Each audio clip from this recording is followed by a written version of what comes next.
Dale, Juan. ¿Listo? Un saludo para Vamos. todos. Espero que estén súper bien. Espero que todo esté de maravilla.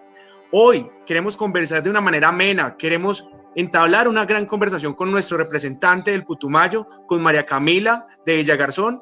Y claramente hay que comentar que soy hijo del Valle del Guamués. Quiero resaltar todos esos escenarios bonitos. Además, hay que resaltar un punto interesante de esta proyección de nuestro representante, de esta proyección que se ha venido realizando en todo este periodo legislativo.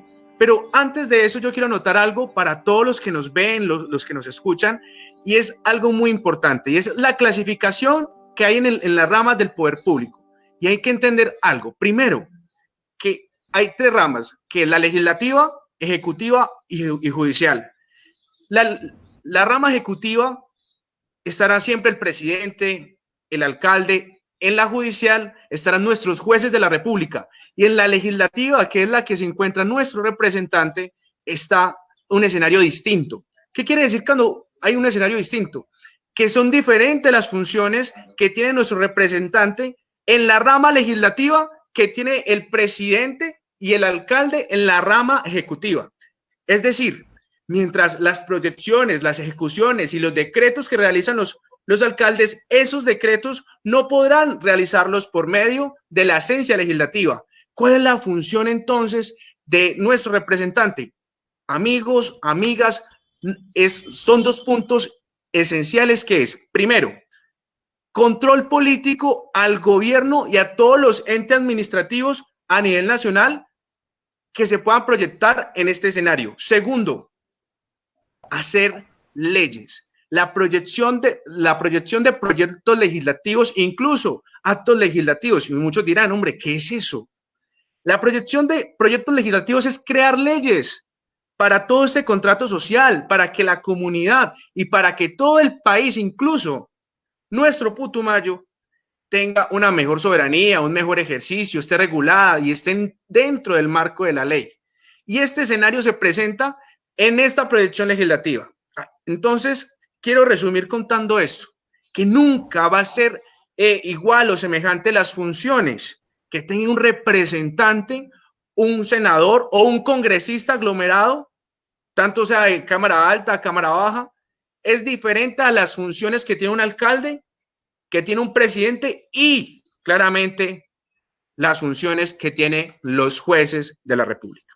Con esto queremos iniciar, queremos resaltar este punto muy importante. Espero que aprovechen y se sientan en el mejor escenario posible en esta bonita conversación que vamos a hacer en este punto, y aún más, que sea gratificante que este escenario y todos los escenarios posibles que vienen de ahora en adelante son en pro de la gente, en pro de entender que el dinamismo y la proyección legislativa es para ustedes y es para un Putumayo que cada vez crece más.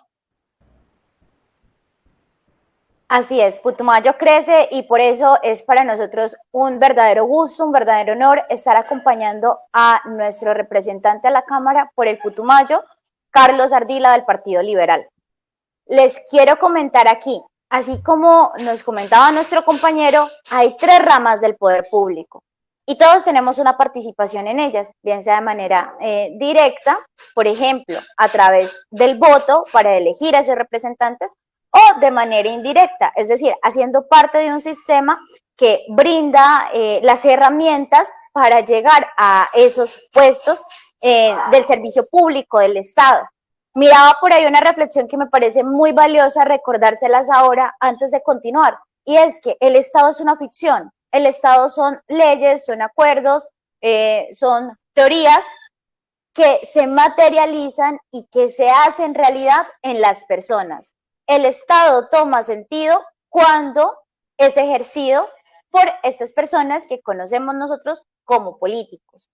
Ahora, este es un país diverso, es un país muy amplio y con geografías totalmente distintas. Entonces, cabe resaltar que nuestra zona sur, nuestra zona amazónica, tiene unas características propias, diferentes a las de La Guajira, diferentes a las de los Santanderes, de pronto en la frontera con Venezuela, diferentes al Orinoco, diferentes al Pacífico. en ese orden de ideas, pues necesita unas regulaciones distintas, necesita que esas ficciones que configuran el Estado, esas leyes, sean concordantes, se adapten a esas realidades puntuales que están atravesadas por un contexto biológico, por una naturaleza, por una geografía distinta, por unas culturas diferentes, porque las personas vamos tomando costumbres y eso influye directamente en nuestra cosmovisión. Para eso se ha querido compensar un poco las cargas, porque les quiero contar acá, por nuestro coeficiente electoral, por nuestra posibilidad de votar, somos muy pocas personas, como decir, que ejercemos ese derecho al voto y que estamos inscritas, nuestra densidad poblacional es baja, nuestro número de personas acá en el territorio para votar son bajas, entonces no tenemos representación en el Senado, que sería esto que el compañero llamaba la Cámara Alta. Y las cámaras bajas o las cámaras regionales, que son nuestros representantes, pues debido también a ese número electoral, ese número de personas que hay acá en el departamento, pues solamente contamos con 2. En este momento, el Putumayo solamente tiene un representante de la Cámara activo ejerciendo su función legislativa. Y eso nos tiene que llevar a hacernos preguntas. Bueno, si solamente participamos con una persona en un campo tan incidente como es el Congreso de la República, donde se diseñan estas hojas de ruta, donde se diseñan estas ficciones que más adelante configurarán la realidad del país, ¿qué ideas están llegando allá para hacer la realidad? Entonces nace esto de la Comisión Amazónica. Y me gustaría preguntarte, Carlos, ¿qué identificas, qué hemos identificado nosotros como región que nos ponen, por ejemplo, en retos frente a las otras regiones? Por ejemplo, el tema de las regalías, el tema de los hidrocarburos, el tema del manejo del subsuelo, la misma protección de la naturaleza. He visto muchos partidos o muchas posiciones fuera de territorios amazónicos, fuera de territorios que de pronto no tienen ese privilegio de ver directamente esa majestuosidad de biodiversidad que nos rodea. Entonces, por ejemplo, se oponen al acuerdo de Escazú, o se oponen a la protección de los ríos, o se oponen a esos proyectos de ley a favor del medio ambiente. Entonces, ¿en qué incide? ¿Cuál es esa necesidad, por decirlo así, de que tengamos nosotros políticos incidiendo en esos campos de poder, Carlos, y que tomen decisiones sobre todo a favor del territorio que los elige? Bueno, María Camila y Juan, muchas gracias por esta oportunidad, por poder conversar con el departamento y con todos los amigos que nos acompañan hoy a través de la emisora La Reina 106.3. Nos acompañan también a través de diferentes páginas de Facebook como La Puya Radio. Enviamos un especial saludo a Benjamín, igual a Jonathan Zúñiga a través de Círculo Regional. A todos y a los que nos acompañan a través de redes sociales, enviarles un abrazo y una especial atención por acompañarnos y por interesarse en esta rendición, en esta suerte de rendición de cuentas que no es cosa distinta que una charla, un conversatorio entre buenos amigos. Tú acabas de decir algo muy importante y Juan lo aterrizaba muy bien en tecnicismo, ya dada la formación de ustedes dos, ambos jóvenes abogados. La Amazonía colombiana en extensión es grandísima. Estamos hablando de que somos más de la mitad de este país en extensión. Pero en representación, la Amazonía colombiana tiene 12 representantes a la Cámara. 12. Y tiene 0 asientos en el Senado de la República. 0 curules en ese Senado. Vamos a hacer un comparativo. Inicialmente estaban 172 representantes a la Cámara, 108 senadores, y de todo ese grupo de 172 más 108, 12 tenían origen en la Amazonía. Empezamos a charlar con varios colegas. ¿De dónde? De Amazonas, Putumayo, Guainía, Baupés, Caquetá. A decir, bueno, ¿qué hacemos para que la Amazonía tenga una voz en el Congreso de la República y para que de verdad tengamos incidencia y tengamos posibilidad de transformar a través de iniciativas de orden legislativo o a través de control político? Y en esas charlas que iban y venían, terminamos conformando la comisión de la Amazonía. Esa es una bancada que hemos denominado Bancada de la Amazonía. Ya somos 12, ya no somos 2, logramos ampliarnos un poquito más. Hemos venido construyendo iniciativas de interés de toda la región que compartimos necesidades similares. El reto en transporte resulta siendo el mismo, la ausencia de servicios públicos resulta siendo la misma, los retos en materia de frontera resultan calcados también. Y hay un tema aquí muy importante en cuanto al tema ambiental, que ustedes lo tocaban. Y yo con esto no quiero herir susceptibilidades a quienes de buena fe desde la capital promueven ambientalismo. Pero es que promover un ambientalismo prohibitivo, restrictivo, pues en nada resuelve, digamos. No toque el agua, no toque los árboles, no haga, no, si hace cárcel, si hace lo judicializo y demás. Eso no funciona, eso resulta un verdadero fracaso. Aquí lo que hay que es construir políticas públicas en favor, por supuesto, del medio ambiente, pero no podemos olvidar a quien habita en esa región, a quien habita en ese municipio, a quien habita en ese departamento, porque caso contrario, esto nace sin vida alguna. Así que en esa bancada se han liderado varias iniciativas. La primera de ellas es un proyecto de acto legislativo que desafortunadamente no logró continuar su trámite en la Cámara de Representantes, no porque no hubiese sido aprobado, sino por no lograr la mayoría calificada. Este es un proyecto de autoría de la representante Jenica Costa de Amazonas, a quien le hemos acompañado desde la bancada. Volvemos nuevamente, se radicó esta semana una vez más y esperamos que este acto legislativo, que no es cosa distinta a un mensaje político poderoso, en el sentido de decir, la Amazonía debe regularse de manera distinta, al igual que lo hace San Andrés. Es lo mismo, incluso en la Constitución estaría San Andrés con régimen especial y la Amazonía colombiana con un régimen especial. Para eso nos hemos unido. Excelente, Carlos, y me encanta que lo mires de esa manera porque creo que uno de los grandes retos del país ha sido precisamente lograr descentralizar esas decisiones en Bogotá que muchas veces son miopes, por decirlo así, no alcanzan a tener de pronto las perspectivas de las necesidades o del plano de las regiones. Y por eso hay un proyecto de ley que me parece bastante interesante, Carlos, y que de pronto deberíamos ponerlo desde el juicio político en este momento, y es el tema de la aspersión como última opción. Hay una orden judicial por parte de la Corte Suprema de Justicia que restringe en este momento el uso del glifosato.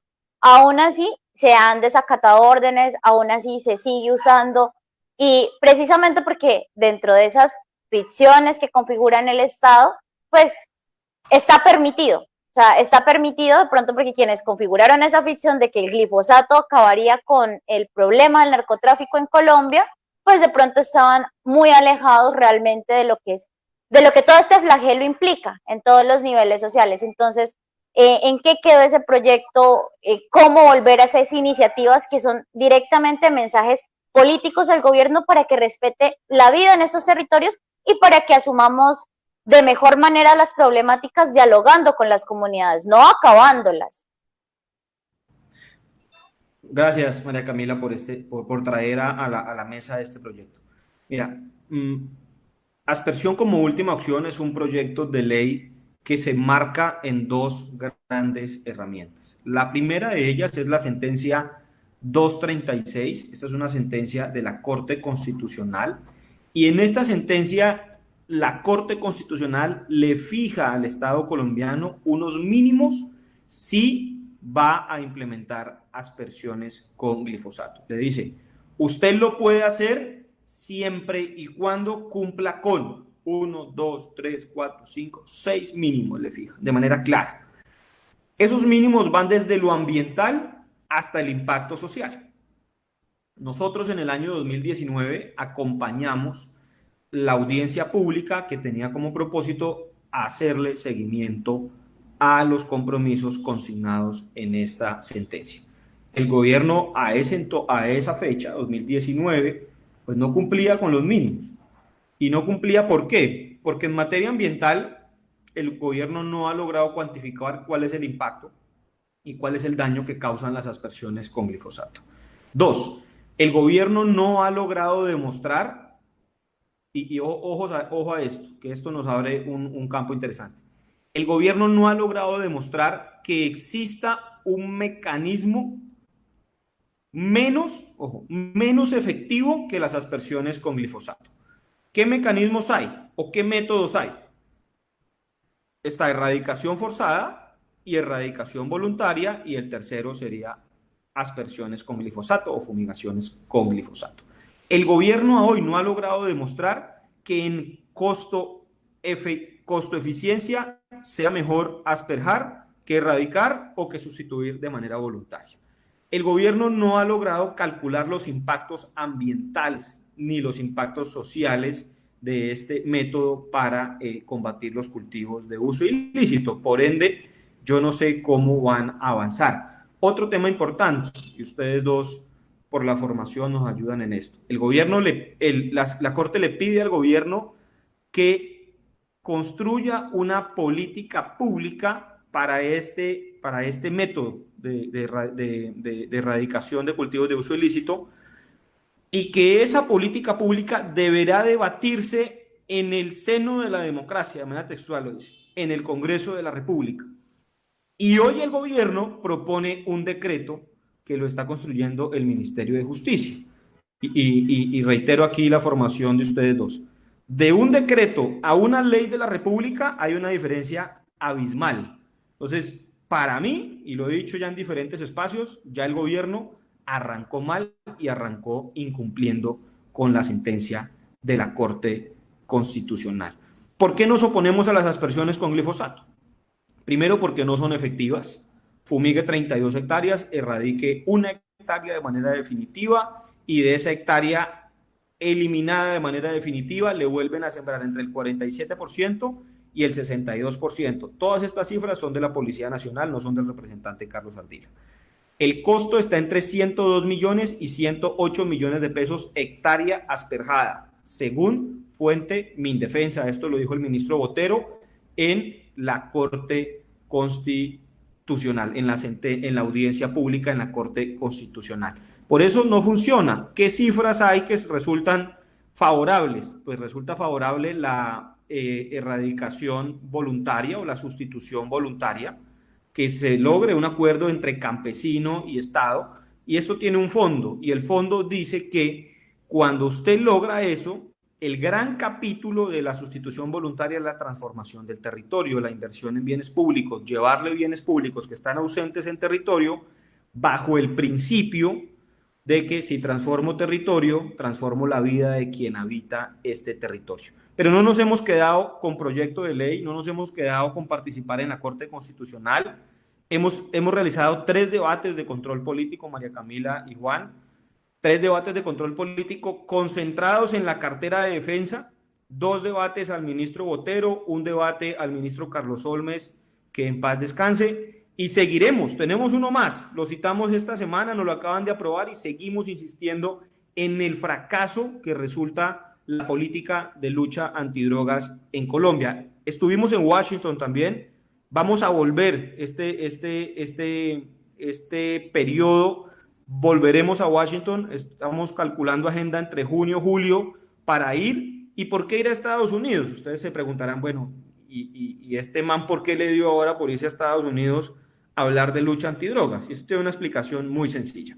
La explicación es que Estados Unidos cada año aporta cerca de 400 millones de dólares en ayuda al gobierno colombiano. Y de esos 400 millones de dólares, el grueso, casi la totalidad, se concentran en lucha antidrogas. Y el mensaje que llevamos en el año 2019 será el mismo que vamos a llevar en este viaje. Es decir, el dinero de los contribuyentes norteamericanos hoy intentan es botarlo, literal, botarlo desde un avión. Eso no funciona. Eso es un fracaso, bastaría con revisar evidencia. Iniciamos Plan Colombia con 7 departamentos con cultivos de coca y cerramos Plan Colombia con 23 departamentos con presencia de coca. Las aspersiones son un verdadero fracaso y tienen un impacto en lo social demasiado grande. Yo quisiera, antes de que se dé la palabra a Camila, hacer una invitación a la ciudadanía del Putumayo, y no solamente a la ciudadanía del Putumayo, sino a todos aquellos que nos escuchen, que nos vean y cualquier sentimiento que aquí se presente. ¿Qué pasa? Considero siempre que la ciudadanía debe permearse de esto. Aquí estaremos siempre para generar una culturización, concienciar o concientizar el verdadero escenario que está pasando. Estamos en un departamento que ha sufrido diferentes escenarios del conflicto, pero algo que tenemos que entender es que la verdadera lucha empieza por alejarnos plenamente del escenario del glifosato. Bien lo comentaba nuestro representante, esa guerra del Plan Colombia antes ocasionó una desmovilización de cultivo ilícito en diferentes departamentos. Si mal no recuerdo la cifra, primero estaban en 13 departamentos y pasamos a 26. Eso fue lo que ha generado el glifosato. El glifosato plenamente lo que ha hecho es desmovilizar los cultivos ilícitos de coca. Y además la inversión que genera, tal como lo comentaba, y resalto el aporte de nuestro representante, pero esto se hace con la ciudadanía y es importante a todos aquellos, y redondo esto, a todos los que nos están escuchando, que nos están viendo, que esa es una lucha que la tenemos que dar todos. Claramente, Ardila, nuestro representante Ardila en el Congreso es la voz, pero la concientización de que todos estemos en pleno escenario de saber lo que se está pasando con esto, las consecuencias que tiene el glifosato, es algo que lo tenemos que entender.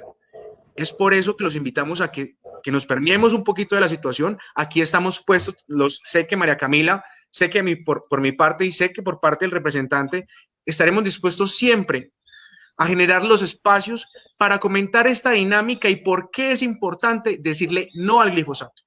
Porque es una lucha no solamente de la casa común, sino de la plena vida. Y quería resaltar ese punto antes de seguir con Yo María quiero Camila. sumar algo Gracias. más, Juan, que tú me das oportunidad de decirlo. Mire, el gobierno se equivoca si cree que va a resolver problemas estructurales a punta de herbicidas desde un avión. Ojo, los problemas sociales de un país no se resuelven esparciendo glifosato desde un avión. Eso es un craso error y la evidencia es más que suficiente, digamos. Aquí con la evidencia no pelea nadie. Y más, muchísimo más, cuando la evidencia es de ellos, es del gobierno. Las cifras que yo les acabo de dar son cifras oficiales, no son mías. Y quiero resaltar algo, lastimosamente esos escenarios se han convertido, el escenario del glifosato, simplemente se han convertido en meros datos que no le han servido al país. Ellos quieren dar resultados, y me atrevo a decirlo y ofrezco disculpas. Esos resultados paupérrimos que no logran nada, cuando este escenario se logra es primero con un escenario de educación y con el acuerdo de los campesinos con el Estado. Es que ese es el escenario principal y que claramente, me atrevo a decirlo, el gobierno ha dejado a un lado.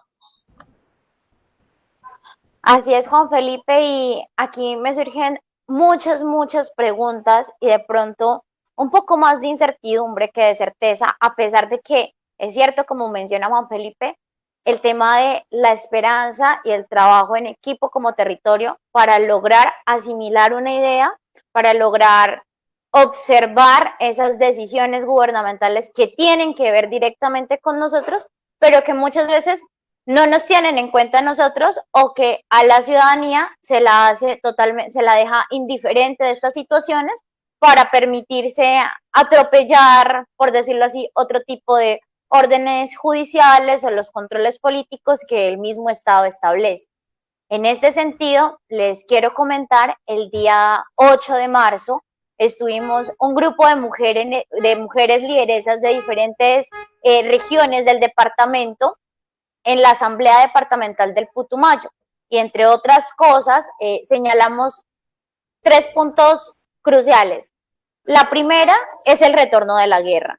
El departamento está retornando a la guerra, ya los grupos no son simplemente comentarios de calle, sino que ya lo hicieron de manera oficial, por decirlo así, que han vuelto, que han retomado, que esa lucha frontal que está ocasionando el gobierno tiene respuesta. O sea, que si el gobierno opta por tomar acciones bélicas, opta por rechazar estas propuestas del mismo estamento para regular esas acciones que atropellan, que pasan por encima de las comunidades, pues cuando el Estado no se regula el mismo, por decirlo así, pues obviamente la ciudadanía va a responder y lo va a hacer de la manera en que puede hacerlo y muchas veces pues violenta, que esa ha sido nuestra historia acá en Colombia.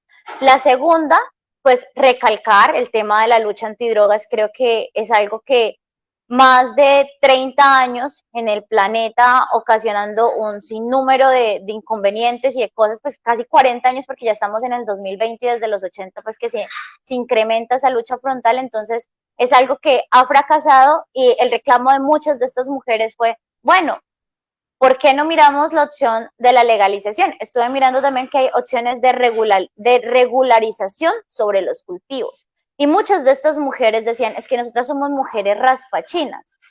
Y lo hacemos porque es nuestra fuente de ingresos. O sea, aquí no somos narcotraficantes, aquí no somos criminales, simplemente somos familias campesinas alejadas del centro, ignoradas completamente por ese estamento estatal, con quienes no se ha establecido un diálogo ciudadano, porque en últimas pues la ciudadanía es la base de la democracia y creo que esos diálogos ciudadanos sí deberían tener incidencia, sobre todo en las decisiones y los proyectos legislativos que se presenten. Y la tercera, precisamente, cómo se sienta esa violencia en el cuerpo, no quiero llamarle el cuerpo de las mujeres, porque muchas veces se ha entendido que esto es un tema de género y que las mujeres y a un lado de los hombres, no. Digámoslo sobre lo femenino, y aquí voy a hacer un paréntesis. Todos los seres humanos estamos compuestos por esa dualidad femenino y masculino. Dentro de lo masculino, pues hallamos unas características que tienen que ver con la fuerza, con la rudeza, con el poder. Dentro de lo femenino, pues asociamos esas otras características que son más como la empatía, la maternidad, el cuidado. Entonces, ¿cómo esa guerra plantea una lucha frontal contra lo femenino? Es decir, contra las formas que contra las formas que dialogan con el gobierno, pero no en términos bélicos, no en términos de guerra, sino a través de procesos de sanación, de reconstrucción de tejido social, a través de actos simbólicos para recuperar la memoria, o sea, esas otras formas de reparación para construir paz por otras alternativas que vayan más desde lo comunitario, como también se ataca a eso, o sea, no se permite que haya una perspectiva diferente sobre el conflicto. Entonces, Carlos, ¿cómo armonizamos o cómo podemos jugar, por ejemplo, con ese rol que tú tienes como representante para recoger estas voces, para decirles, vengan, es que no es simplemente un diálogo, o sea, no dejemos esto en un diálogo burocrático y procedimental, aunque así tiene que ser para que las leyes se den y para que las órdenes pues sean claras, pero cómo también tendemos ese diálogo sobre lo humano, sobre unas comunidades que se están aniquilando, porque no solamente estamos acabando la naturaleza, estamos acabando con la memoria de las comunidades, estamos acabando con la vida de las comunidades.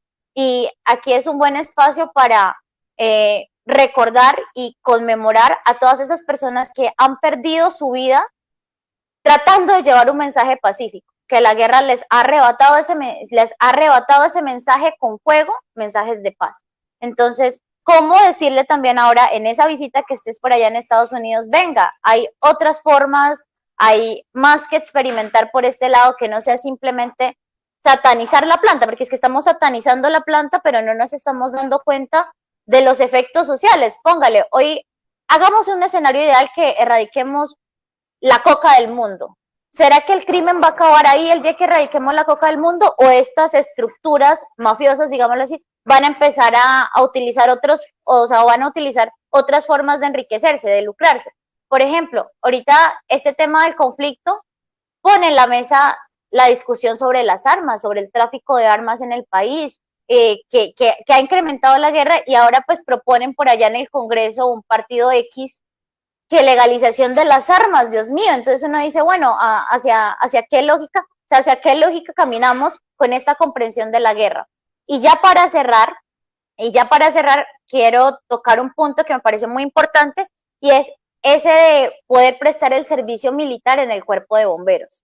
O sea, ese proyecto que por ahí en el fondo cambia ese chip de decir, venga, de prestarle el servicio a mi país, pero no para la guerra, no para asesinar a otro colombiano, sino para servirle, porque pues esa debería ser la esencia de todos quienes tenemos algún tipo de relación con lo público, servir a la comunidad, servir al ciudadano. Bueno, yo quiero empezar haciéndole un justo reconocimiento al autor intelectual del proyecto de ley. El proyecto de ley nace en una charla con un teniente de bomberos, con Juan Francisco Márquez, a quien envío un especial abrazo. Yo soy bombero, yo soy de formación bombero voluntario, hago parte del cuerpo de bomberos voluntarios de La Hormiga desde los 11 años. Y en una de esas charlas con mi teniente me dice, oiga, Repre, ¿por qué no que los jóvenes en lugar de irse a un batallón vengan a un cuerpo de bomberos? Eso fue un diciembre, charlando, comiendo una tilla en el cuartel de bomberos, y yo le dije, oiga, démosle forma a eso suena chévere, suena muy bien, y empezamos a estudiar el tema, a buscar evidencia que existía y a dar discusiones en torno a eso. Y hoy existe un proyecto de ley que busca que los jóvenes que tienen la obligatoriedad de prestar su servicio militar obligatorio lo puedan realizar en un cuerpo de bomberos. Esto tiene dos mensajes poderosos. El primero de ellos es que el servicio militar se convierte en un servicio social.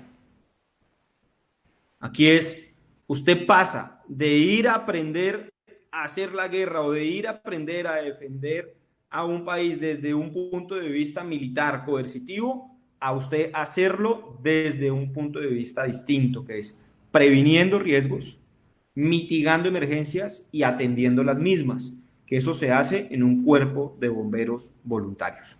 Le estamos dando una opción distinta al joven que tiene esa obligatoriedad, y de paso estamos fortaleciendo a los cuerpos de bomberos en nuestro país, que en su gran mayoría son voluntarios.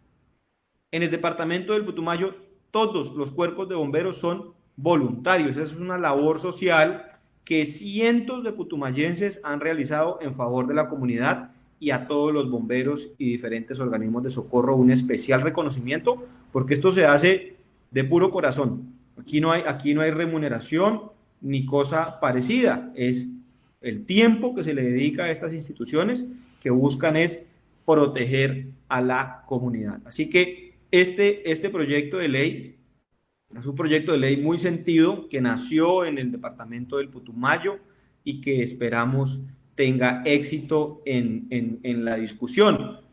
Acaba de radicarse, se radicó el día martes. Esperamos ya que nos den agenda para seguir con esta discusión, que de seguro generará grandes discusiones, grandes debates en torno a este tema.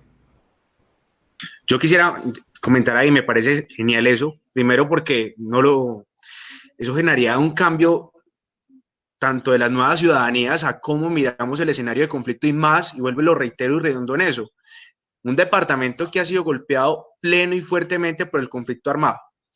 Yo quiero tocar algo que decía María Camila Chalá ahorita, y me da para tocar muchos temas, porque tocó muchos ejes transversales que me parecen muy importantes. El primero es cómo estamos volviendo a escenarios del conflicto ni siquiera que nos han puesto en condiciones que siempre le vimos en el pasado. Yo quisiera preguntarle incluso a nuestro representante algo muy interesante.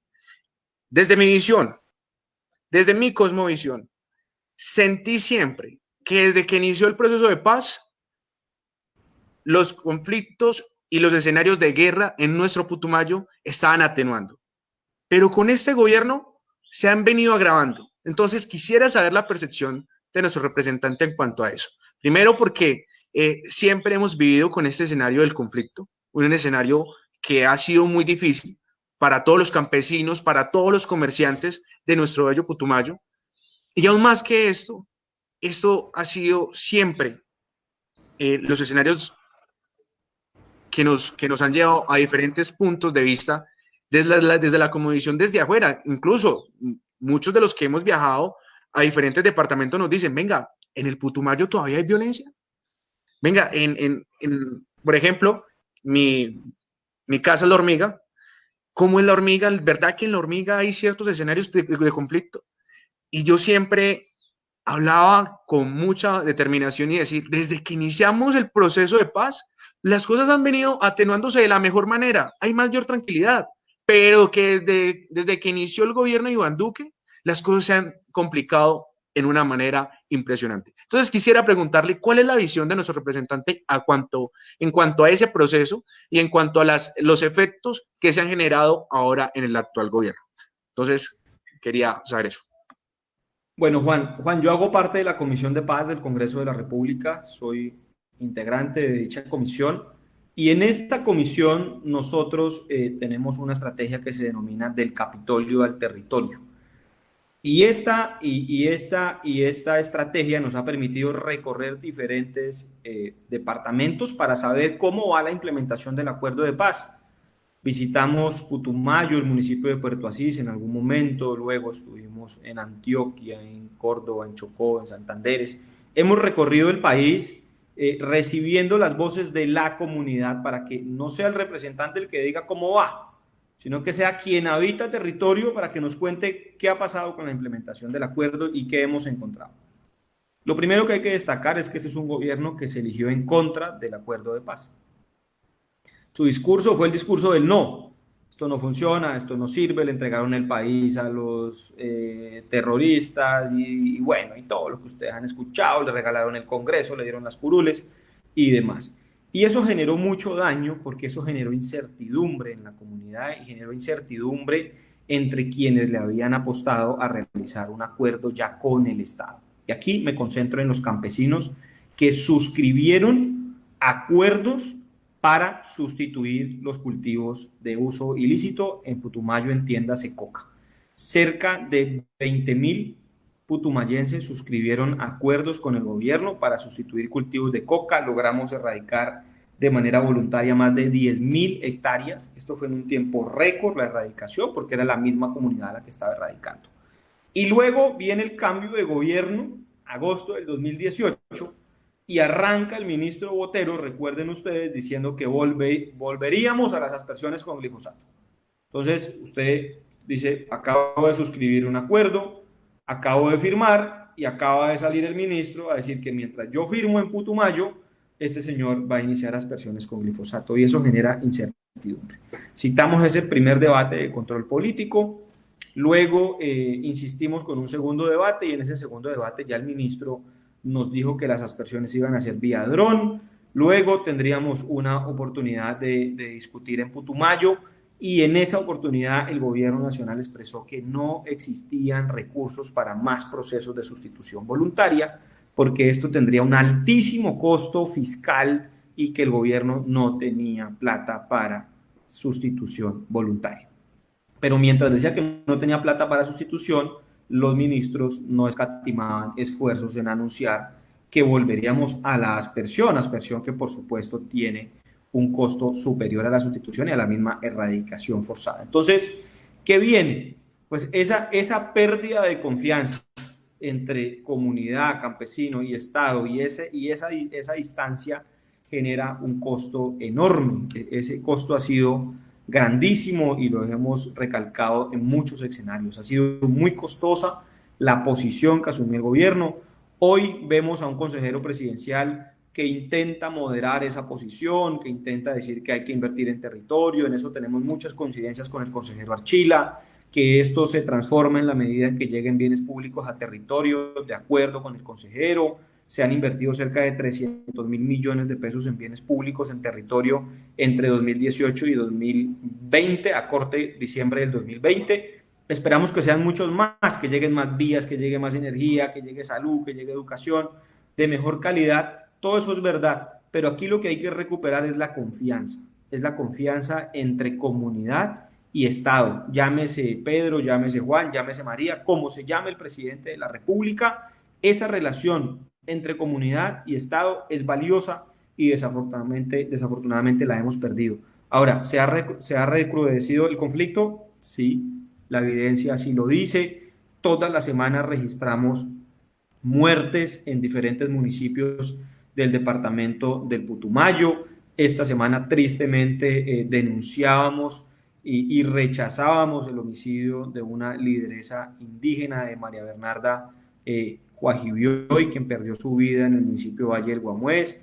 Perdió la vida su nieta, una niña de 1 año, 5 meses, resultó herida una joven más, y su hija de 9 años de edad. Ambas están heridas y debaten en un centro asistencial de salud por su vida. Y esto es triste, estar registrando todas las semanas este tipo de hechos, y por supuesto la comunidad la que termina en medio de estas disputas territoriales, de estas disputas por una economía ilegal. Ese mensaje lo seguiremos dando en el Congreso de la República. Les conté que citamos a un debate de control político esta semana para solo lucha antidrogas, pero en el mes de noviembre del 2010 y del 2020 ya habíamos citado a un debate de control político por el tema de seguridad en el departamento del Putumayo, y esa seguridad se va a concentrar en los líderes sociales que han perdido su vida en el departamento del Putumayo. Eso fue en noviembre del año 2020. Estamos a la espera que las mesas directivas nos fijen fecha para este debate. Duele saber que muchos líderes y lideresas han caído por defender la paz. Duele saber que siga sucediendo esta clase de situación. ¿Y por qué hago peso en esto? Y quizás envío un mensaje que sé que es complicado. Incluso Camila Chará lo decía. La solución más acertada de esto es la regulación de los mismos cultivos. Quizá no hay una conciencia plena de este escenario para que se pueda llevar a cabo. Y es la situación que todos vemos. Y lastimosamente, mientras otros o formas de políticas públicas del actual gobierno quieren generar resultados por medio del glifosato, nuestro sur, nuestra zona amazónica, aquellos donde el centro lo generan como con fines del Estado, ha venido soltando lágrimas de sangre. Y es doloroso, y yo esto lo digo para todos los que nos ven, para todos los que nos escuchan, porque acá hay un sentir de una ciudadanía. Y claramente doy el peso de algo. Acá hay conmigo 3 personas que nos hemos ido a estudiar, a prepararnos para aportarle el 100% a ese bello departamento, a ese hermoso sur que queremos ver en un escenario distinto. Pero eso no para ahí. La situación siempre estará que la ciudadanía, que todos y todas entremos en apropiarnos de esos espacios de paz, de esos espacios de paz que generan educación, innovación, salud y todos los escenarios posibles. Y es a eso que quiero hacer otro llamado más, que este escenario es un compromiso de todos. Es un escenario que nos va a permitir, y lo sé, es una lucha, y más en nuestro territorio, complicada, pero por medio de esos grandes liderazgos, de esas nuevas ciudadanías, incluyo a Carlos, se han venido desarrollando grandes escalones de desarrollo y de desarrollo social. Y le pido a la gente no perder la fe. Y bien lo decía nuestro representante, se ha perdido la confianza. Hemos perdido el gran índice de confianza de una manera abrumable. La gente no cree en el Estado. Y bien lo decía ahorita María Camila, el Estado es un Estado ficticio, pero con una presencia innata. ¿Y qué ha pasado con esa ciudadanía? Y aquí tiene que reflejarse este escenario. Y ahora, para lo que se viene y para lo que se pueda desarrollar, es importante que la ciudadanía nos permita construir con ese escenario de confianza. Y quería resaltar eso porque siento que cada vez es más relevante. Siento también que, y bien lo comentaba ahorita María Camila, que le he puesto también mucha atención, y decía, un colectivo, el 8 de marzo nos reunimos a hablar mujeres sobre los escenarios campesinos. Tú lo decías, que somos raspachinas. Hay algo muy interesante, y es que el Putumayo está despertando. El Putumayo está despertando en todos los sentidos. Y no podemos parar con esa esencia de buscar la paz. Y con eso termino mi intervención. Muchísimas gracias, Juan Felipe, por esos contextos, por esas luces, y Carlos, pues por toda esa gestión. Nosotros acá en el departamento del Putumayo dentro de la plataforma departamental de juventudes, que nace con esa ley 1622 del 2013, que precisamente es la que pone en el centro las nuevas ciudadanías, la que le da esos derechos políticos a los jóvenes precisamente para poner en el diálogo muchas temáticas que de pronto están arraigadas en una cosmovisión tradicional y que debido a nuestro choque generacional se puede decir que viene no solamente dado porque nacimos en un año distinto, sino porque estamos en una era de revolución tecnológica, estamos en una especie de nueva ilustración donde el acceso al conocimiento es mucho más fácil, pero que genera más brechas. O sea, cabe hacer esa puntuación ahí. Hay mucho más acceso a la información, al conocimiento, pero las brechas de igual manera se incrementaron porque pues muchas personas seguramente no van a poder ver esta transmisión porque no tienen acceso a conectividad y son retos que nosotros debemos afrontar de cara a esa nueva generación. Pero también están los temas que conciernen, por ejemplo, el ambientalismo, que es cómo nos estamos relacionando con la vida que nos rodea, el animalismo, la protección de los animales, de salir de ese antropoceno que solamente reconoce derechos a algunos seres humanos, porque ni siquiera a todos. O sea, algunos seres humanos que ellos creen que son los únicos que tienen acceso a derechos. Y el tema del feminismo también, de apostarle por la igualdad, por construir sociedades igualitarias, porque cuando las mujeres avanzan, los hombres no retroceden, todo lo contrario, cuando una mujer avanza, toda la sociedad en su conjunto avanza, porque hay está el 50% de la población que se suma a construir, que se le da ese paso para iniciar a construir. En ese orden de ideas, quiero rescatar acá un proyecto que me parece bien interesante, Carlos, y es la Universidad de Oportunidades, porque ahí iniciamos a construir todo. Mira, bien lo decía Juan Felipe, nosotros somos jóvenes y Carlos, te invito, que también eres joven, también únete a nuestra ola de Putumayo Piensa Joven con las plataformas juveniles. Y o sea, nosotros como jóvenes tuvimos esa oportunidad, ese privilegio, llamémoslo aquí en Colombia, porque aquí en Colombia es un privilegio el de educarse, el de acceder a la educación superior. Solamente el 10% de las personas que terminamos el colegio en Colombia podemos acceder a la educación superior. Es una cifra que entristece, pero proyectos como esta Universidad de Oportunidades nos llevan a mirar nuevas oportunidades, porque, por ejemplo, aquí en el departamento muchas veces nosotros aprendemos cosas allá afuera, que podemos implementar, por ejemplo, desde nuestra área del conocimiento, el derecho, que es algo que rige a nivel nacional. Pero, por ejemplo, las ingenierías ambientales, la ingeniería civil, la mecánica, de pronto sí necesitan ese enfoque territorial, sí necesitan aprenderse y desarrollar nuevos conocimientos a partir del contexto en el que habitamos, que nos permitan pues innovar dentro de las propiedades que tiene nuestro territorio. Y esto, aunado, voy a conectar aquí estos dos proyectos para tocarlos, con la amnistía a la libreta militar. O sea, ¿cómo es posible que a los jóvenes se nos persiga, bueno, a los jóvenes hombres se los persiga para que presten el servicio o para que tengan una libreta militar que tiene que pagar pues una serie de impuestos directamente al orden militar en Colombia?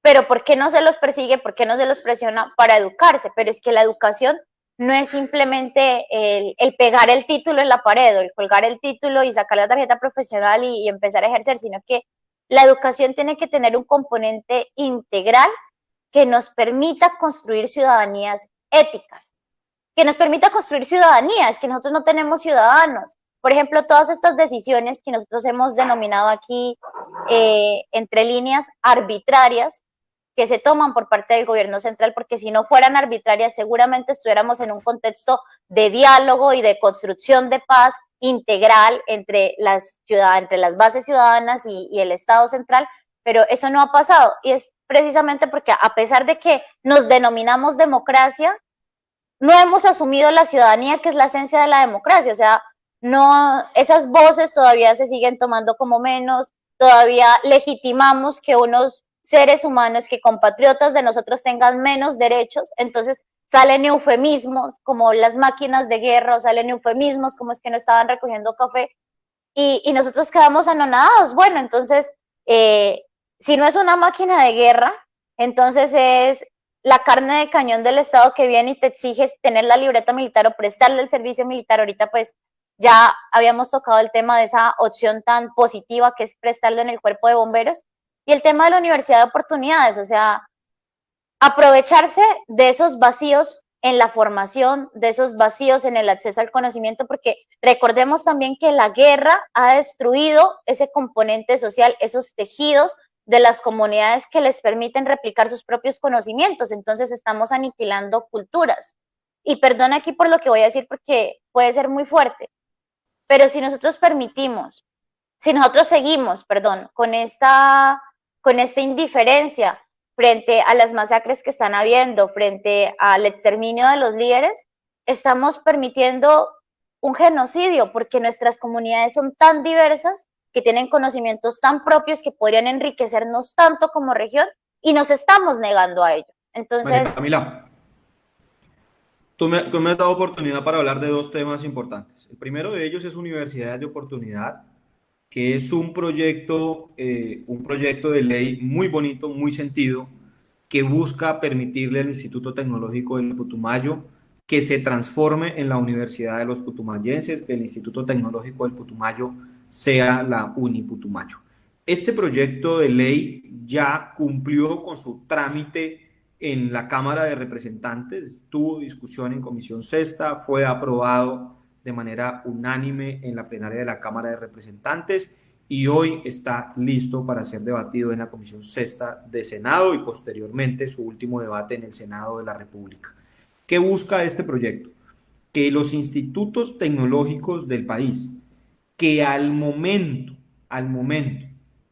de entrar en vigencia la ley, se encuentren en su proceso para convertirse en institución universitaria, puedan acceder a los beneficios consignados en la ley. Esta ley es un mandato al gobierno nacional para que en los 5 años siguientes a la vigencia fortalezca a estos institutos y les permita dar su paso de institución tecnológica a institución universitaria. Yo le cambio el carácter y de paso le acompaño en el cumplimiento de los requisitos. ¿Por qué? Porque es que no vamos a cambiar solo el letrero. Nosotros no nos interesa que deje de llamar ITP y que se llame Uniputumayo. Nos interesa que cambie el letrero y que cambien las condiciones de la institución, que sean unas mejores condiciones y que esas mejores condiciones me den más oferta en educación superior y oferta de mayor calidad en educación superior. Aquí está en juego la calidad. Nosotros no queremos cambiar el nombre por capricho. Queremos cambiar el estatus de la institución y que ese cambio nos signifique mayor calidad en educación superior y mayor oferta. ¿Qué requisitos deben cumplir? Ya dije el primero, que al momento de entrar en vigencia hayan iniciado su proceso. 2, que dentro de su zona de influencia al menos 3 municipios sean municipios que hayan formulado planes de desarrollo con enfoque territorial. ¿Por qué? Porque estamos convencidos que la educación superior es la principal herramienta para construir paz en un territorio y ustedes bien aquí lo han resaltado. Y por último, uno de los requisitos es que ese instituto tecnológico ya cuente con unos programas acreditados ante el Ministerio de Educación.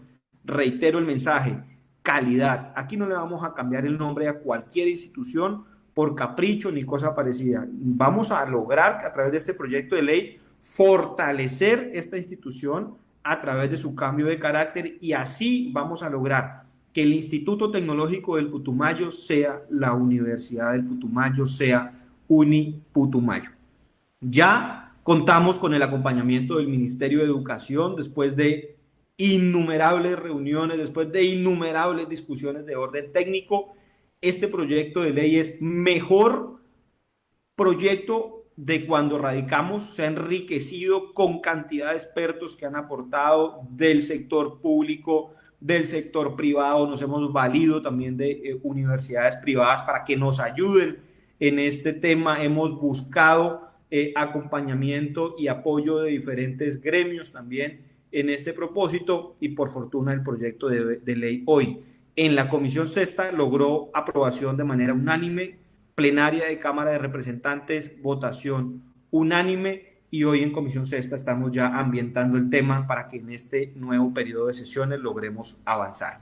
Y esto conectémoslo con amnistía para libretas militares. ¿Qué ocurre con las libretas militares? Tramitar una libreta militar se ha convertido en una verdadera odisea. Ese es un trámite engorroso, largo, que desafortunadamente afecta a los jóvenes varones que tienen la obligatoriedad de prestar el servicio militar. Hoy, Juan y María Camila, cerca de 690.000 colombianos aún no resuelven su situación militar. No la han resuelto. 690.000 colombianos están sin libreta militar a pesar de tener su obligatoriedad. ¿Qué buscamos con este proyecto de ley? Es que se otorguen unos beneficios, para que puedan tramitar su libreta militar tan solo cancelando el costo administrativo. Este costo administrativo es el 15% de un salario mínimo legal mensual vigente. Es un costo muy cerca, que supera escasamente los 100.000 pesos, y buscamos que a través de este pago se acceda a su libreta militar. No se pagan multas, no se pagan sanciones ni cosa parecida. Ese es el valor a consignar. Este beneficio estuvo vigente en el año 2020. Yo fui coordinador ponente de esa iniciativa. Desafortunadamente, el 2020 pues vivimos el aislamiento cortesía del COVID, de esta pandemia, y no logramos acceder a los beneficios. Vamos nuevamente con este beneficio y esperamos que los colombianos, especialmente los putumayenses, puedan acceder a su libreta militar, puedan resolver de una buena vez su situación militar. Yo quería comentar algo y me parece sensacional eso. Primero, hay que resaltar algo. La universidad como herramienta para consolidar la paz. Ahorita que tocábamos el punto de la paz y ahora que hablamos de una universidad de oportunidades, eso es algo que conecta fuertemente primero por este escenario, y quiero resaltar esto. Cuando hay un departamento más educado o cuando hay un país más educado, todas esas corrientes y esas vertientes nos generan un proyecto de sostenibilidad, innovación, pero todo eso se hace por medio de la educación. Es más, quiero resaltar algo. Si nosotros en el Putumayo contáramos con una universidad, créanme que yo en este momento no estaría aquí. Y María Camila no hubiese hecho su universidad, creo que en Medellín, ni nuestro representante no hubiese hecho su universidad en la Universidad Santiago de Cali, sino que estaríamos allá, aprendiendo con nuestros profesores en nuestro departamento, generando oportunidades y teniendo toda esa cosmovisión interesante desde nuestra casa.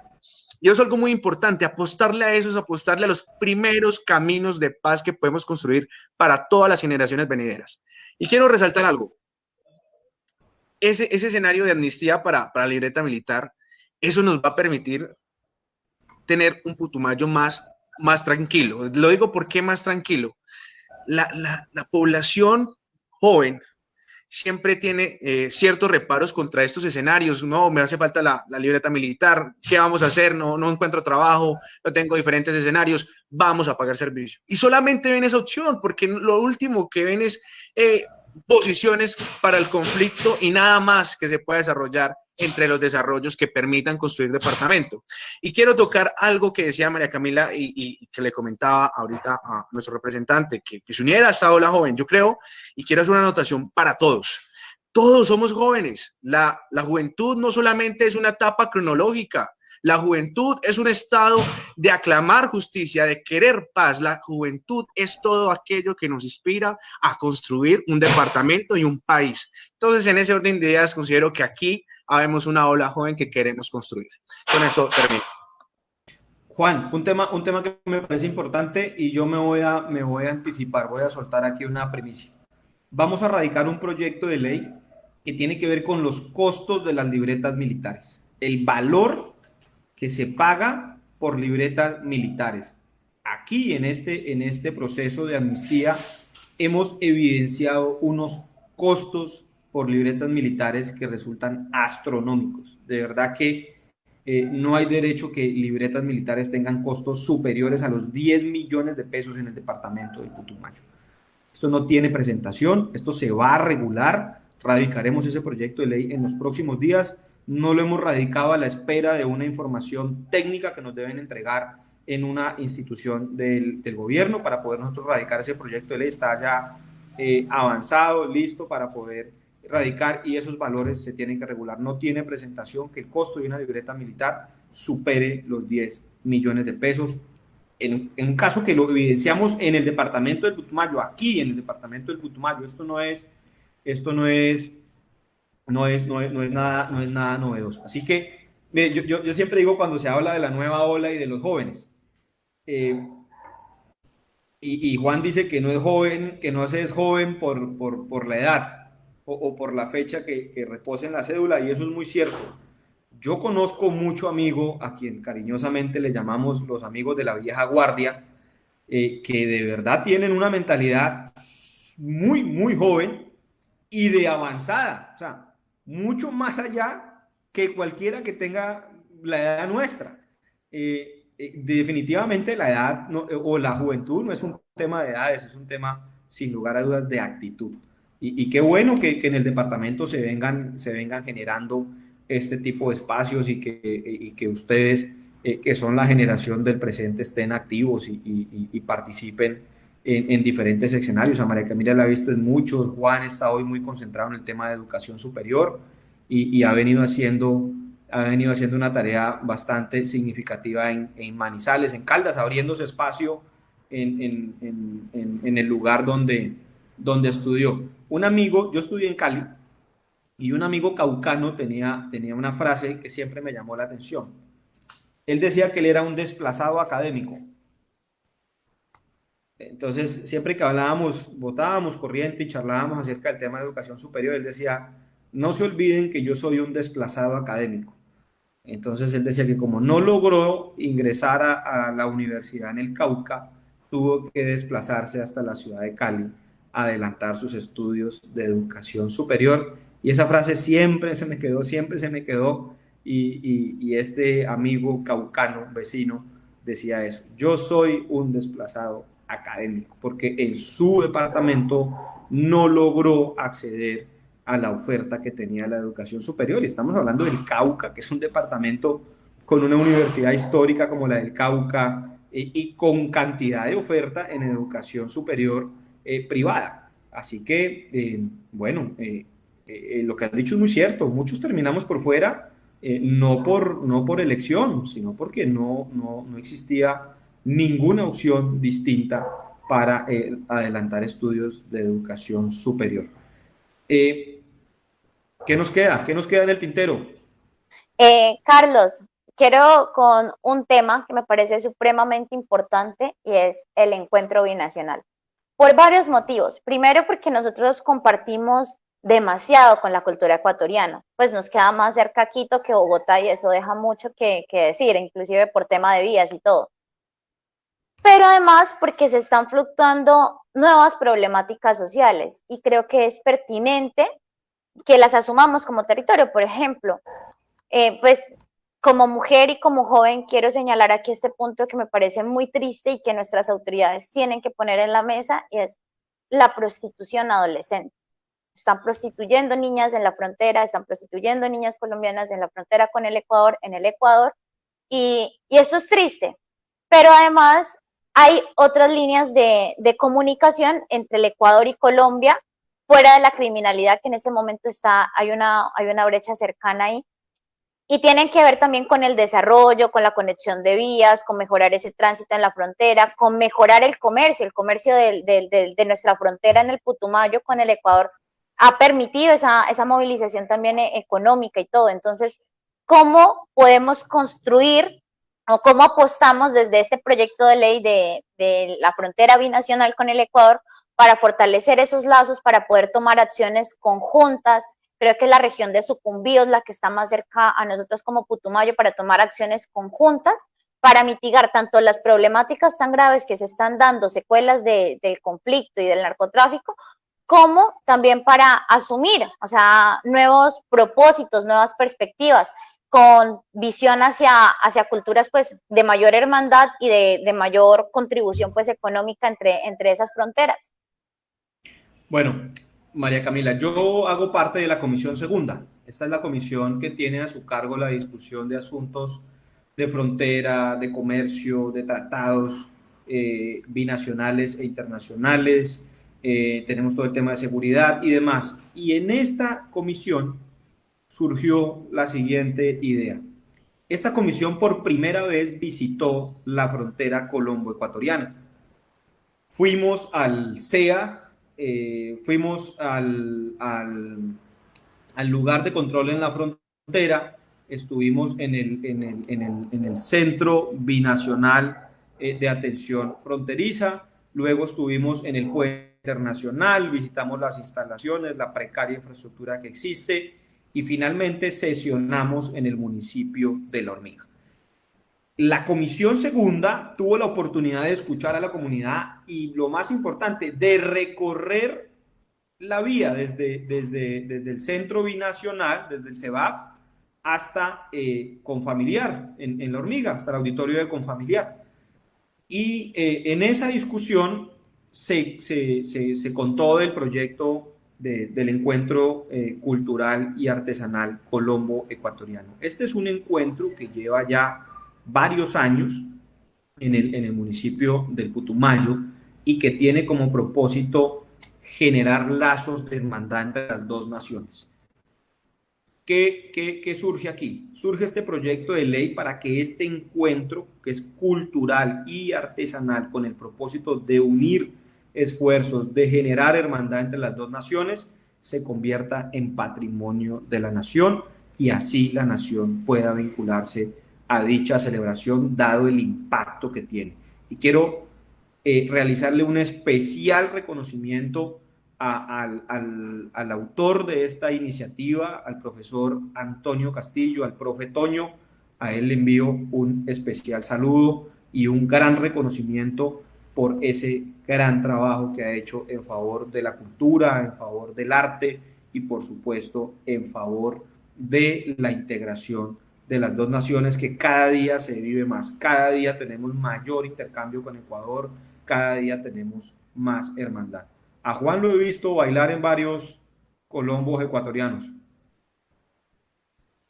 Claro que sí, yo no me los pierdo y los tengo siempre anotados y para mí es muy importante. Ahorita hablabas del profe Castillo, lo conozco plenamente, conozco a su hijo, del cual pues tengo una amistad muy cercana, es un buen amigo y siempre he sido parte de los procesos que ha tenido el profe Castillo bueno, y eso es algo cultural que nos enseña a sentirnos plenamente esta diversidad cultural que nos encanta y yo soy un apasionado de ello. Ya quiero comentar algunas cositas y aprovechando de me das el espacio y es, yo he visto plenamente este desarrollo que has venido trabajando y que nos parece, por ejemplo, a nosotros los estudiantes de Derecho, que nos encanta la equidad de derechos, nos parece muy importante y quiero que nos cuentes un poquito sobre esto. Estabilidad laboral para mujeres embarazadas.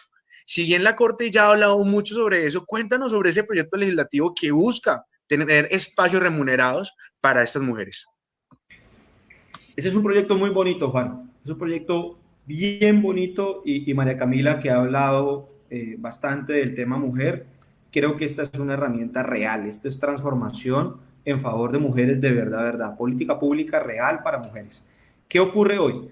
La estabilidad laboral se aplica única y exclusivamente cuando la vinculación es de orden laboral. Si la vinculación es de orden contractual, y aterricemos esto a un lenguaje no jurídico, si la mujer está vinculada vía prestación de servicios, esa estabilidad aún no es clara en la ley.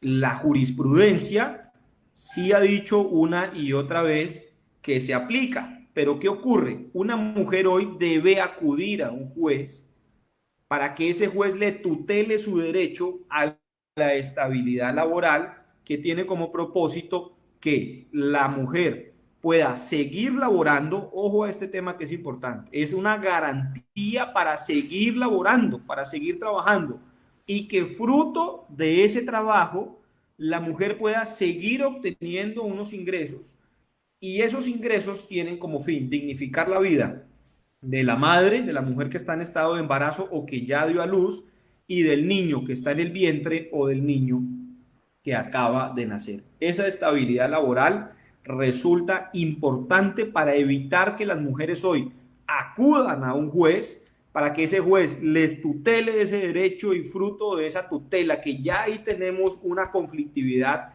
entre empleador y empleado, porque termino yo demandando a mi empleador para que me tutele ese derecho. Este proyecto de ley que nació en el año anterior ya tuvo discusión en la Comisión Séptima de Cámara de Representantes, fue aprobado en la plenaria de la Cámara de Representantes y hoy está en la agenda de la Comisión Séptima del Senado de la República, comisión a la que le pedimos darle un trámite ágil para que desde el Congreso se envíe un mensaje poderoso en favor de las mujeres de nuestro país. Ese es el proyecto de ley Estabilidad Laboral Reforzada para Mujeres. Un mensaje poderoso, darle derechos a las mujeres para dignificar la vida de las mujeres y de los niños que están por nacer o que han nacido. Excelente, Carlos. Y me gustaría hacerte una pregunta con el tema del proyecto de ley Una Placa, un País. Resulta que mi mamá trabaja en el tránsito departamental, ¿no? Y me enteré por ahí que resulta que cuando tú tienes una placa, por ejemplo, las placas de Mocoa, pagan un impuesto distinto a las placas de Bogotá o a las placas de Neiva. Eso pues hay una variación en tema de precios, me gustaría aclararlo, pero también es una realidad que hay bastante estigma sobre los lugares donde se expiden las placas para movilizar. Por ejemplo, si tú vas en un viaje de Mocoa a Bogotá, en un carro con placas de la hormiga, te van a parar en todos los tránsitos, o sea, en todo, te van a parar en todo, donde hay un policía, te para. No te niegan un retén, no te niegan un retén ni una requisa. Exactamente, entonces. Es crudo, hay que decirlo con crudeza, así es. Habían parado 8 veces, Mira, 8 veces, desde la hormiga a Manizales, 8 veces. Entonces, eso no había parte. Placas, mire, ¿qué ocurre hoy en el mercado? Y María Camila trajo el tema de los controles, pero ya arranquemos por el mercado y luego nos vamos al tema de controles. Cuando usted va a vender un vehículo que en su placa tiene un municipio como La Hormiga, como Mocoa, Puerto Asís y demás, el comprador automáticamente le dice a usted, pero es que su vehículo tiene placas D. Y ese tiene placas D le significa a usted un menor valor. Si usted pone en el mercado una placa de La Hormiga con una placa de Bogotá, pues la diferencia va a ser esto. Digamos, vamos a tener ahí ya un desbalance enorme. ¿Qué buscamos con este proyecto de ley? Vamos a eliminar de la placa nacional el nombre del municipio. Vamos a quedar con placa única nacional, como en algún momento la tuvimos, como las placas de las motos. En su moto no dice Villagarzón, María Camila, ni en la moto de Juan dice La Hormiga. En ambas motos, en ambas placas dice Colombia, ¿verdad? Esto nos va a evitar primero esa exclusión en el mercado, y adicional a eso nos va a evitar la exclusión en los controles militares. Yo también lo he padecido. Yo lo he padecido. En un vehículo que tenga placas de Putumayo, la requisa sin lugar a dudas es muchísimo más exhaustiva, el interrogatorio resulta mucho más severo. Desafortunadamente es así. Y tiene otro propósito, ahora que tú nos cuentas, María Camila, que tu madre trabaja en tránsito. ¿Qué ocurre? Los vehículos pagan un impuesto de rodamiento que tiene como propósito el mantenimiento de la malla vial de los municipios en los que rueda ese vehículo. Y yo les invito a que hagamos un ejercicio. ¿Cuántos vehículos en Villagarzón tienen placa distinta a su municipio? Digamos, ¿cuántos vehículos de los que ruedan hoy en Villagarzón tienen una placa de Neiva, Cali, Bogotá y demás? Y el mismo ejercicio para Juan. En La Hormiga, ¿cuántos vehículos del Valle del Guamués, de San Miguel y de Orito, que es que somos vecinos y estamos muy cerca ahí, tienen placas de Neiva, de Bogotá, de Cali, de Pasto. Esos impuestos se pagan, María Camila, en esa ciudad, en la ciudad de la placa. Y la realidad lo que dice es que esos vehículos están rodando en calles distintas al nombre donde está la placa. Por eso este proyecto de ley busca esos dos grandes propósitos: evitar una exclusión que hoy es real, subsanar ese tema, y segundo, que los ingresos queden en esos municipios, en los municipios donde en realidad están rodando hoy los vehículos automotores. Más platica para los municipios. Sí, Oye, mejor bueno, distribución. Y mejor distribución también porque hay mucha inequidad en ese sentido. Y bueno, quiero hacer una pregunta por acá desde, me llega al Messenger y creo que aquí ese va a ser un tema un poco espinoso y tiene que ver con la economía, o sea, cómo asumir esos retos en economías como la del Putumayo, donde hay pues altos índices de informalidad, hay una economía subterránea demasiado poderosa y pues parte de nuestra mega economía, por decirlo así, legal, es internacional, entonces no tiene como mucha relación con nosotros. Entonces, ¿qué reto se ha asumido en términos generales para la economía en el Putumayo? Repre. Bueno, hay todo un paquete de reactivación económica en el que vamos a seguir insistiendo. Vienen varias obras en favor del departamento del Putumayo.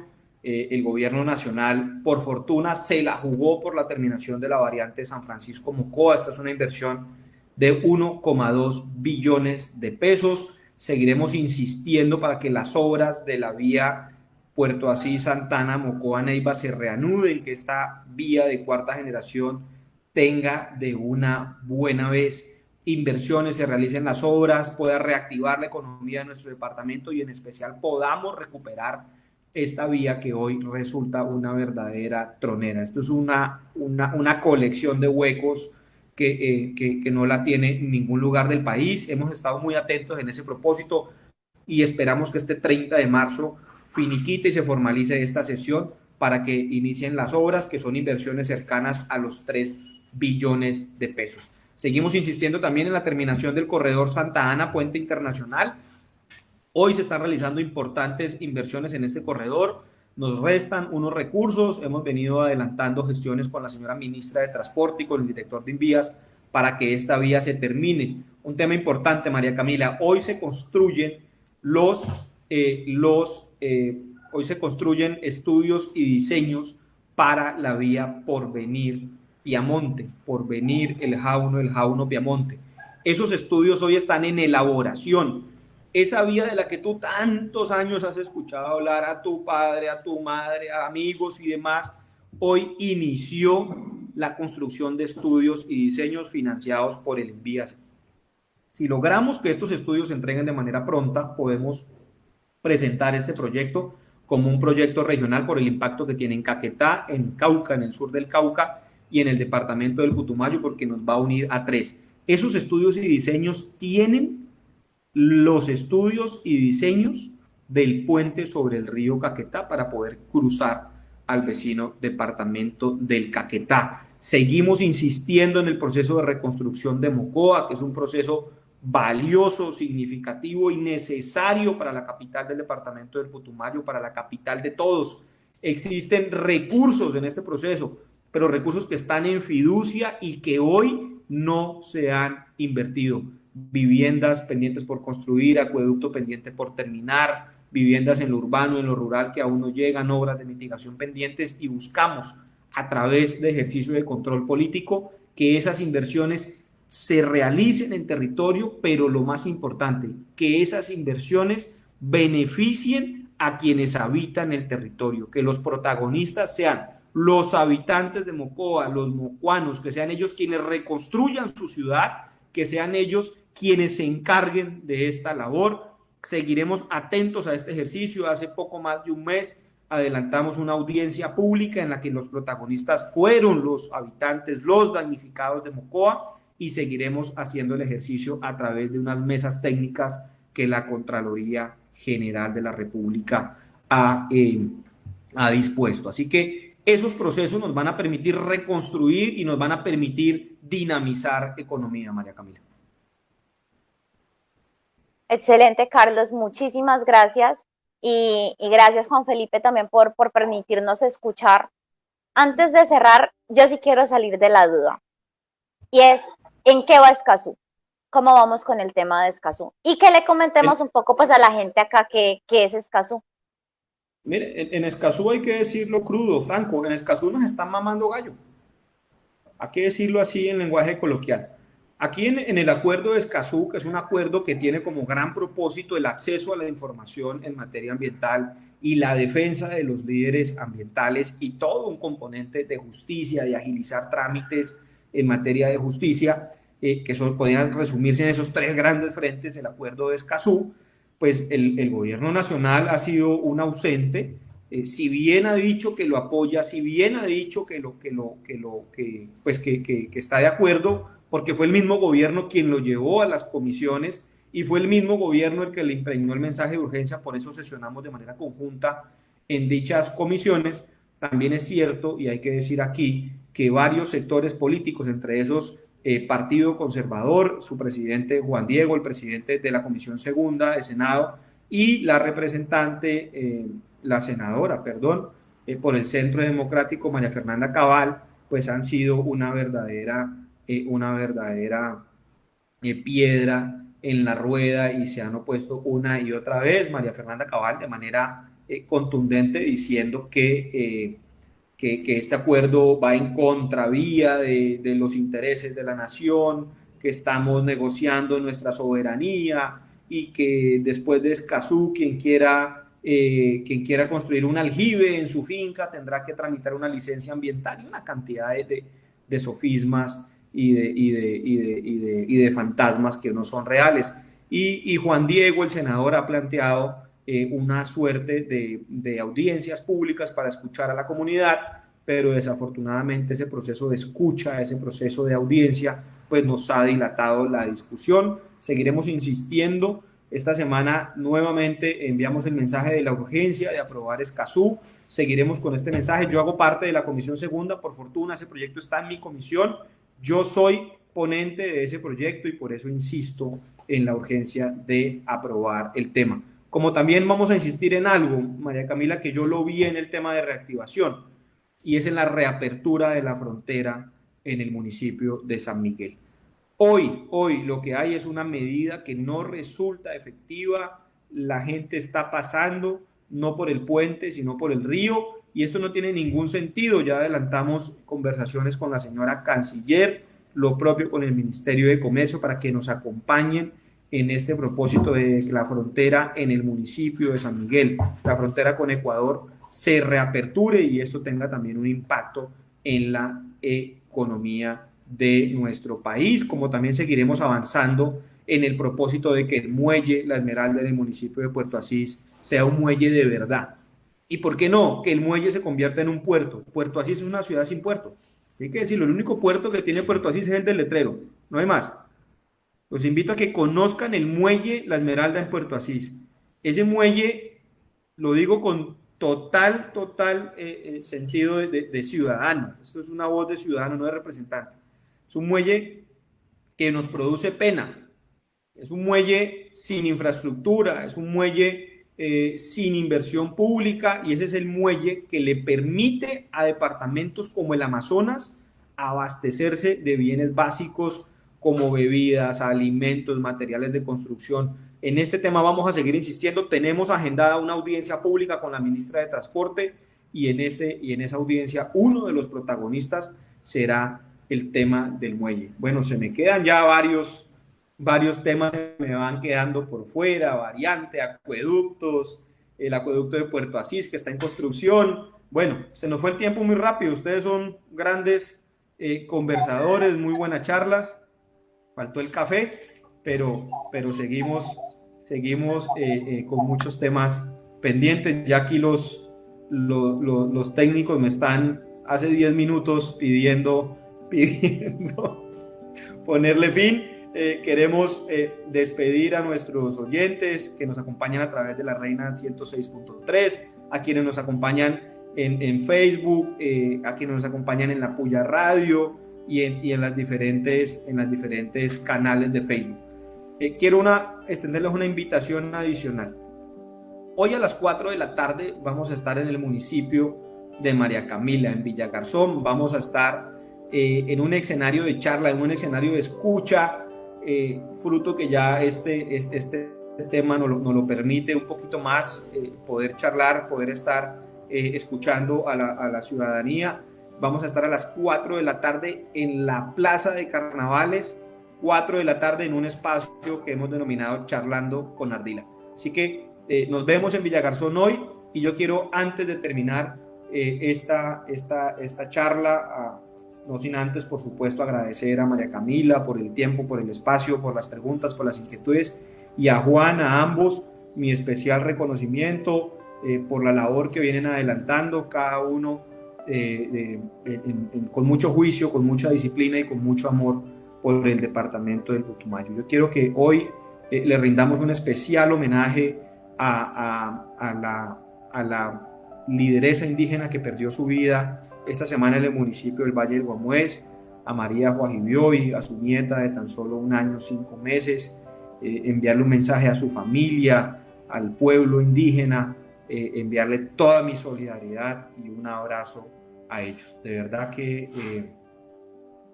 que es muy triste y no existen palabras para rechazar este homicidio. Un homicidio que afecta a mujeres y que afecta a niñas es doblemente triste. Quiero sentar una voz de protesta en este país, y un especial llamado a las autoridades y en especial al gobierno nacional, a la cartera de defensa. Las políticas públicas en materia de defensa deben tener un componente social, y el componente social es transformar el territorio. Esto no se resuelve ni con fuerza, ni con armas, ni con glifosato. En eso se equivoca el señor ministro de la Defensa, y con toda atención le hacemos un llamado. El departamento del Putumayo requiere de inversión, requiere de atención, y así lograremos transformar nuestro territorio y, por supuesto, transformar la realidad de quienes habitan en él, y espantar de una buena vez el conflicto y la violencia del departamento del Putumayo, que tiene mucho por aportarle a Colombia. Así que un abrazo a todos, mil gracias por el tiempo y por la oportunidad. Chao. Hasta luego.